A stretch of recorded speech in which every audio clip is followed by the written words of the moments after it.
আকৌ মা হ'ব নমস্কাৰ বন্ধু বান্ধৱী আৰু বয়োজ্যেষ্ঠসকল আজি এটা সৰু ভিডিঅ' লৈ আহিছোঁ এনেকুৱা যাৰ বহি আছোঁ বলেৰো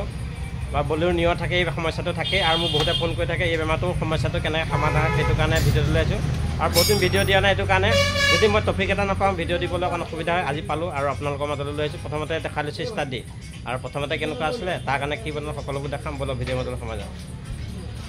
বেমাৰটো এইটোৱে হয় চেল্ফটোৰ কাৰণে হয় চেল্ফৰ আৰ্মচাৰ আৰু কাৰ্বন গুচি গ'লে এই বেমাৰটো লাগে কেতিয়াবা বেটেৰী বেয়া হ'লেও লাগে কেতিয়াবা চেল্ফৰ আৰ্মচাৰ কাৰ্বন গ'লেও এই সমস্যাটো লাগে যাৰ যাৰ আছে আপোনালোকে চেল্ফৰ কাৰ্বনৰ আৰ্মচাৰ সলাই দিব আৰু এই বেমাৰটোৰ পৰা আপোনালোকে পৰিত্ৰাণ পাব যিহেতু মই কৰি থকাৰ কাৰণে মোৰ অভিজ্ঞতাৰ পৰা কৈছোঁ আপোনালোকে এবাৰ কৰি চাব সঁচাকৈ হয়নে নহয়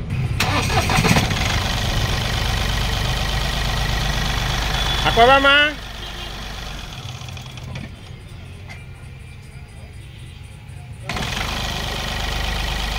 আৰু বন্ধুসকল দেখিলে চেল্ফটোৱে বেয়া আছিলে প্ৰকৃততে বেটেৰী বেয়া নাছিলে আৰু এতিয়া ধুনীয়াকৈ ষ্টাৰ্ট হ'ল আৰু এনেকুৱা ভিডিঅ' পাবলৈ হ'লে আপোনাৰ সোণৰখন পেজটো ফ'ল' কৰি ল'ব আৰু নতুন নতুন ভিডিঅ' পাব আপোনালোকে আৰু সকলোকে ধন্যবাদ জ্ঞাপন কৰি আজি ভিডিঅ'টো ইমানত শেষ কৰিলোঁ ধন্যবাদ জয়